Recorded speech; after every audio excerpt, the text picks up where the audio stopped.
ಧರ್ಮಸ್ಥಳ ವಿರುದ್ಧದ ಅಪಪ್ರಚಾರವನ್ನು ಖಂಡಿಸಿ ರಾಜ್ಯಾದ್ಯಂತ ಧರ್ಮಸ್ಥಳ ಚಲೋ ಹಮ್ಮಿಕೊಳ್ತಾ ಇದ್ದಾರೆ. ಎಲ್ಲರೂ ಕೂಡ ಅವರವರ ಕ್ಷೇತ್ರದಿಂದ ಅವರೆಲ್ಲರೂ ಕೂಡ ಈಗ ಧರ್ಮಸ್ಥಳಕ್ಕೆ ಹೋಗ್ತಕ್ಕಂಥದ್ದು.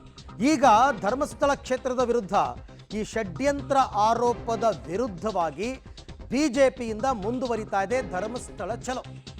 ಇವತ್ತು ಬೆಂಗಳೂರಿನ ಜಯನಗರದಿಂದ ದಕ್ಷಿಣ ಲೋಕಸಭಾ ಕ್ಷೇತ್ರದಿಂದ ಯಾತ್ರೆಯನ್ನು ಕೈಗೊಂಡಿದ್ದಾರೆ. ಇದು ಬಿಜೆಪಿಯಿಂದ ನಡೀತಾ ಇರತಕ್ಕಂಥದ್ದು.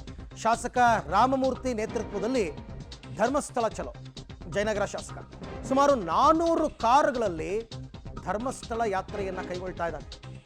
ಧರ್ಮಸ್ಥಳ ಕ್ಷೇತ್ರದ ವಿರುದ್ಧ ಷಡ್ಯಂತ್ರದ ಆರೋಪದಲ್ಲಿ ಹೆಚ್ಚು ಕಡಿಮೆ ಬಿಜೆಪಿಯವರು ತಮ್ಮ ಕ್ಷೇತ್ರ ಎಲ್ಲ ಕಡೆಯಿಂದನೂ ಹೋಗ್ತಾ ಇದ್ದಾರೆ. SR ವಿಶ್ವನಾಥ್ ನೇತೃತ್ವದಲ್ಲಿ ಯಲಹಂಕದಿಂದ ಹೋದರು, ಮಂಡ್ಯದಿಂದ JDS ಅವ್ರು ಹೋಗ್ತಾರಂತೆ, ಮತ್ತು ಈಗ ಬಿಜೆಪಿಯವರು ಹೋಗ್ತಾ ಇದ್ದಾರೆ.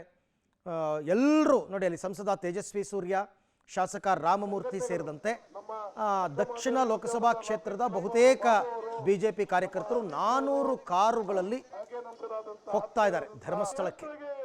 ಅಂದರೆ ಧರ್ಮಸ್ಥಳಕ್ಕೆ ಬೆಂಬಲವನ್ನು ವ್ಯಕ್ತಪಡಿಸಿ ಈ ಯಾತ್ರೆಗೆ ಚಾಲನೆಯನ್ನು ನೀಡಲಾಗಿದೆ. ದೃಶ್ಯದಲ್ಲಿ ತಾವೀಗ ಅದನ್ನ ಗಮನಿಸ್ತಾ ಇದ್ದೀರಾ.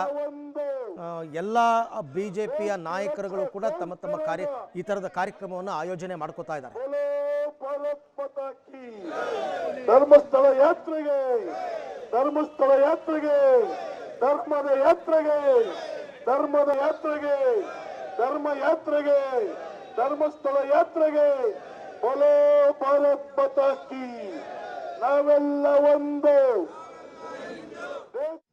ಧರ್ಮಸ್ಥಳ ಮತ್ತು ಧರ್ಮಸ್ಥಳದ ಮೇಲೆ ನಂಬಿಕೆ ಇಟ್ಟಿರುವಂತಹ ಕರ್ನಾಟಕದ ಕೋಟ್ಯಾಂತರ ಜನ ಭಕ್ತರ ನಂಬಿಕೆ ಶ್ರದ್ಧೆಯನ್ನ ಅಲ್ಲಾಡಿಸುವಂತ, ಮೇಲ್ನೋಟಕ್ಕೆ ಯಾವ ವ್ಯಕ್ತಿಯು ನಂಬಿಕೆಯನ್ನ ಮಾಡಲಿಕ್ಕೆ ಅಸಾಧ್ಯವಾಗುವಂತ ಅಲಿಗೇಷನ್ಸ್ ಗಳನ್ನ ಮಾಡಿದ ಮೇಲೂ